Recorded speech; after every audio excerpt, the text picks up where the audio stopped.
బిడ్డకు దగ్గర ఆడుకుంటుంటుంది ఆ వస్తువు. ఈయన వెతుకుతూ వస్తుంటాడు. వెతుకుతున్నాడు జాంబవంతుడు కనిపిస్తాడు. జాంబవంతుడు కృష్ణుడి మధ్యలో యుద్ధం జరుగుతుంది. 28 రోజులు జరుగుతుంది.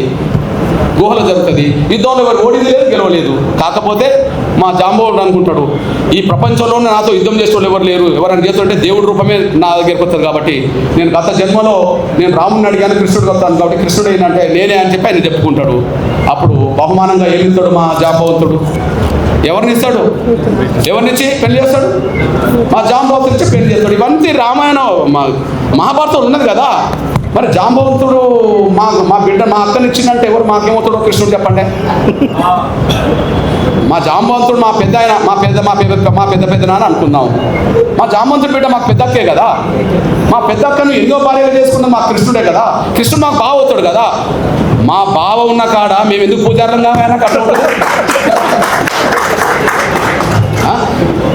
మా బావ ఉన్న కాడ మేము ఎందుకు పూజారులు కావా? మా బావ దగ్గర కూడా మీరేనా వాళ్ళ పూజ రాముణ్ణి గెలిపిస్తాం, రాముణ్ణి కాపాడుతాం, మళ్ళీ ఆయన దగ్గర ఉండొద్దు. మేము ఇటు పోవద్దు, ఆడు ఉండద్దు. ఇది పెద్ద రామాయణ వీళ్ళది. ఎడిపోవద్దు, వీడు మతం మార్చుకోవద్దు, మళ్ళీ వీడు ఉండదు. ఈ పూజారి కాడికి రావద్దు. ఇది చెల్లదు. రాముడితో మాకున్న సంబంధాలు మీకెక్కడి? కృష్ణుడితో మాకున్న సంబంధాలు మీకెక్కడి? రాముడితో మాకున్న సంబంధాలు మీకెక్కడి? వాల్మీకి రామాయణ ప్రకారంగా. కృష్ణుడితో మాకుండబడే బంధుత్వం మీకెక్కడిది? మహాభారత పరంగా కదా. కేవలం కుల వ్యవస్థ ఉండడం వల్ల కుల వ్యవస్థ మొదలైంది. కుల వ్యవస్థ ఉండడం వల్లనే కుల వ్యవస్థ మొదలైంది. రాముడికి కులానికి సంబంధం లేదు అంటున్నాం కదా. మరి ఎట్లా వచ్చిందో దాన్ని తొలగించుకోవాలి కదా. కృష్ణుడికి కులానికి సంబంధం లేదన్నాం కదా. మరి ఎట్లా వచ్చిందో తొలగించుకోవాలి కదా. ఆ కుల వ్యవస్థ ప్రభావం మన దేశాన్ని ముంచింది కదా. అఖండ భారత్ లేకుండా చేసింది కదా. ఉన్న భారత్ కూడా లేకుండా పోయింది కదా. ఈ కుల వ్యవస్థను ఇంకా కొనసాగితే ఇంకో 100 ఏళ్ళకు ఉన్న భారత్ ఉంటుందని గ్యారెంటీ లేదు కదా. ఇది చెప్తున్నా నాయన, అది ఆలోచించుకోండి. మనం నిజం ఎవరన్నా అనుకోండి, నా అభిప్రాయం ఇది. అందువల్ల ఇది రాజ్యాంగ విరుద్ధమైన తీర్పు, రాజ్యాంగ విరుద్ధమైన ఆర్డర్. ఓకే, ఇది వివక్షతో కూడిన తీర్పు, వివక్షతో కూడిన ఆర్డర్. ఆర్టికల్ 25, ఆర్టికల్ 14, 15 ప్రకారం రాజ్యాంగ విరుద్ధం తీర్పు. పోనీ అంబేద్కర్ అభిప్రాయానికి విరుద్ధం, కమిషన్లో కూడా విరుద్ధం కదా.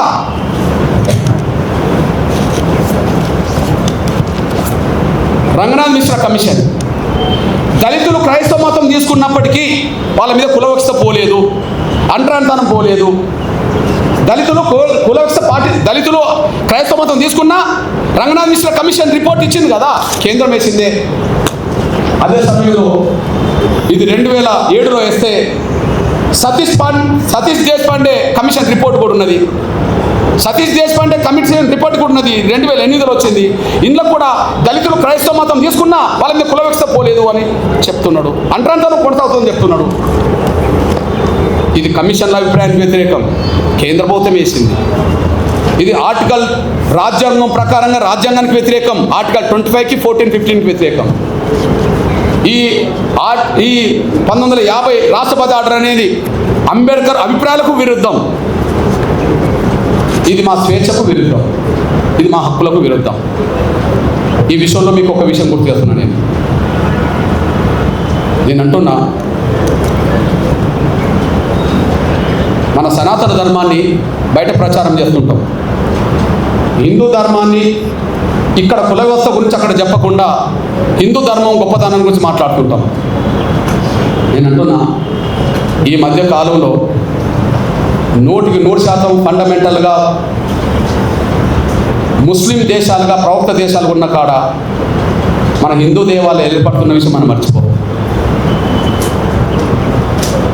2024లో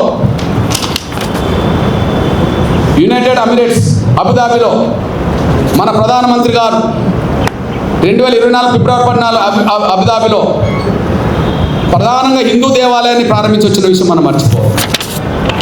చూడండి, ఆ ఆలయము 27 ఎకరాల్లో నిర్మించబడ్డది. యుఏ ప్రభుత్వం భూమి ఇచ్చి మద్దతు ఇచ్చింది. ఇది హిందూ ముస్లిం దేశాల సాంస్కృతిక సంబంధాలకు చిహ్నంగా నిలబడ్డది. ఏ దేశంలో?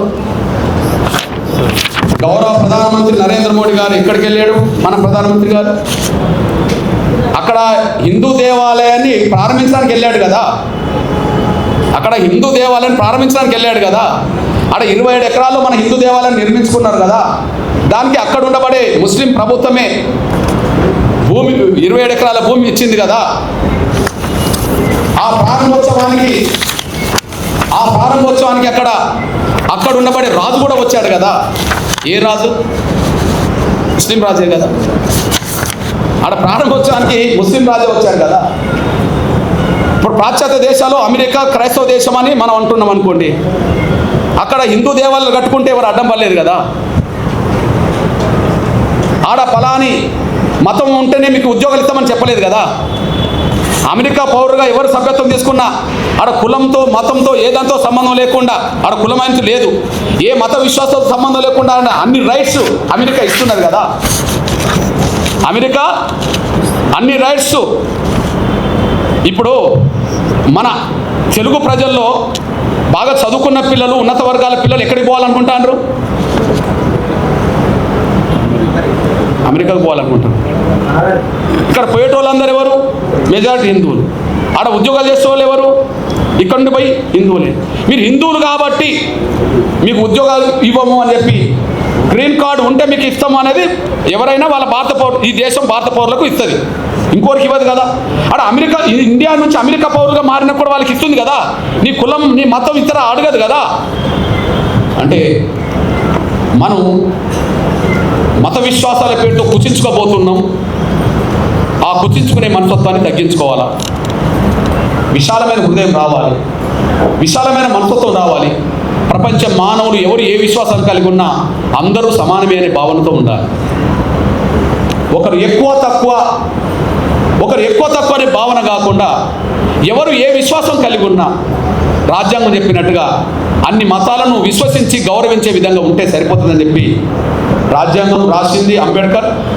దానికి అనుగుణంగానే పరిపాలన జరగాలి. కానీ ఒక దళితుల మీదనే వివక్ష ఆంక్షలు ఉండద్దని, మీరు పెట్టదలుచుకుంటే అందరి మీద పెట్టే స్థాయి వస్తే ఒకసారి పెట్టి చూడండి అని, ఒక దళితుల మీదనే ఆంక్షలు వద్దని, మీరు పెట్టదలుచుకుంటే అందరి మీద పెట్టే స్థాయికి మీరు రావాలని, అందరి మీద పెట్టడం కూడా ధర్మం కాదని, ఎవరి విశ్వాసాలైనా కలిగి ఉండడానికి అవకాశం రాజ్యాంగం ఇచ్చిందని చెప్పి మేము భావిస్తూ, మేము దళిత క్రైస్తవులకు విజ్ఞప్తి చేస్తున్నా నేను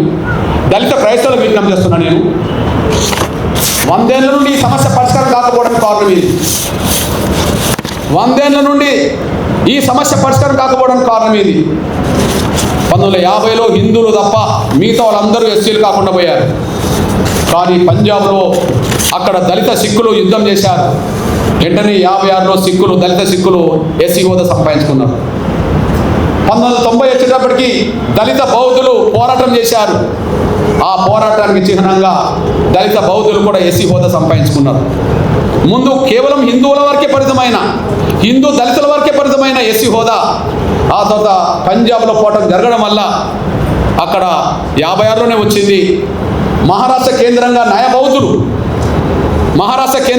బౌద్ధులు మేము దళితులము, మా దళిత హోదా ఉండాలని చెప్పుకోవడం చేస్తే మహారాష్ట్ర కేంద్రంగా ఇవాళ ఎస్సీ హోదా దేశవ్యాప్తంగా బౌద్ధులు సంపాదించుకున్నారు. ఇక్కడ చెప్పదలుచుకున్నది ఏంటంటే, పంజాబ్ దళితులు పంజాబ్కి పరిమితం ప్రధానంగా, నయా బౌద్ధులు మహారాష్ట్రలోనే ఎక్కువ మంది ఉన్నారు అంబేద్కర్ వల్ల. నేను అంటున్నా, ఒక్క రాష్ట్రంలో ఉండబడే పంజాబ్ దళితులు ఎస్సీ హోదా సంపాదించుకున్నారే పోరాటం చేసి. ఒక్క రాష్ట్రంలో మహారాష్ట్రలో ఉండబడే ప్రధానంగా దళితులు బౌద్ధులకు ఎస్సీ హోదా సంపాదించుకున్నారే. మరి దేశవ్యాప్తంగా అన్ని రాష్ట్రాల్లో దళిత క్రైస్తవులు ఉన్నారు, ఎస్సీ హోదా ఎందుకు సంపాదించుకోలేకపోయారు? ఒక్క రాష్ట్రంలో ఉండబడే పంజాబ్ దళితులు ఎస్సీ హోదా సంపాదించుకోవడానికి ఏం చేశారు? వాళ్ళు పోరాటం చేశారు. మహారాష్ట్రలోనే న్యాయ బౌద్ధులకు ఉండబడే దళితులు వాళ్ళు ఎస్సీ హోదా సంపాదించుకోవడానికి ఏం చేశారు? పోరాటం చేశారు. అంటే ఒక్క రాష్ట్రంలో ఉండబడే దళిత సిక్కులకు సాధ్యమైనప్పుడు ఎస్సీ హోదా, ఒక్క రాష్ట్రంలో ఉండబడే మహారాష్ట్ర బౌద్ధులకు ఎస్సీ హోదా సాధ్యమైనప్పుడు దేశంలో ముఖ్యంగా దక్షిణాది రాష్ట్రాల్లో, అన్ని రాష్ట్రాల్లో దళితులు క్రైస్తవులుగా ఉన్నారు కదా, మరి అన్ని రాష్ట్రాల్లో దళిత క్రైస్తవులు ఎస్సీ హోదా సాధించుకోకపోవడానికి కారణం ఇది అన్నప్పుడు వాళ్ళకి వీళ్ళకు తేడా ఏంటంటే వాళ్ళు ఒక్కొక్క రాష్ట్రంలోనే ఉన్న వాళ్ళు పోరాటం సాధించారు, కానీ ఇక్కడ పోరాటం కాకుండా ప్రార్థనకు పరిమితమయ్యారు. చర్చిలోనే ప్రార్థన చేస్తారు కానీ బయటకు వచ్చి పోరాటం చేస్తలేదు. వీళ్ళకు నేర్పింది కూడా అగ్రకుల బ్రాహ్మణులే, మీరు పోరాటం చేయదురా నాయన అని చెప్పి. ఎందుకంటే కుట్ర చేసింది వాళ్ళే, పోరాటం చేయొద్దని చెప్తున్నది వాళ్ళే. ఎస్సీలు కాకుండా కుట్ర చేసింది అగ్రకుల క్రైస్తవులే, ఇప్పటికీ వాళ్ళే. కొన్ని కోట్ల మందిని ప్రభుత్వం చేసే ఈ అగ్రకులాలకు సంబంధించిన ఫాదర్లు, పాస్టర్లు వాళ్ళ ప్రార్థన మందిరాల్లో దళితులు క్రైస్తవులుగా మారితే వాళ్ళని దళితులుగా లేకుండా చేయడం అనేది న్యాయం కాదని చెప్పి అన్ని వర్గాల క్రైస్తవులను ఎందుకు బయటికి రప్పిస్తలేరు అంటే దళిత క్రైస్తవులు వాళ్ళ హక్కులు కోల్పోవాలి, వీళ్ళు బానిసలుగా వీళ్ళ దగ్గర మిగిలాలి. వాళ్ళ హక్కులు కోల్పోవాలి, వాళ్ళు బానిసలుగా మిగిలాలి. అంటే బానిసలుగా మిగిల్చుకోవడం కోసమే అగ్రకుల క్రైస్తవ ఫాదర్లు, పాస్టర్లు వాళ్ళ దశమ భాగం మాత్రం రప్పించుకుంటారు. ఇక్కడ మీ అన్నగా ఒక విషయం గుర్తు చేస్తున్నట్టు,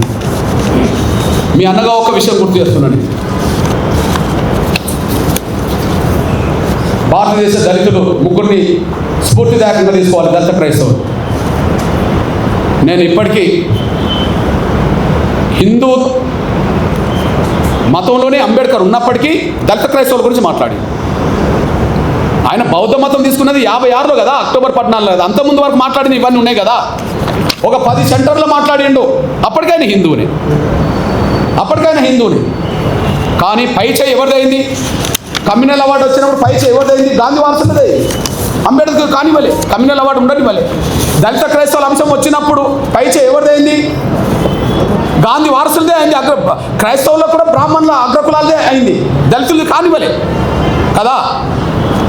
అయితే మళ్ళా విజ్ఞప్తి చేస్తున్నాను, ఈ భారతదేశ దళిత క్రైస్తవులు ముగ్గురిని ఆదర్శంగా తీసుకోవాలి.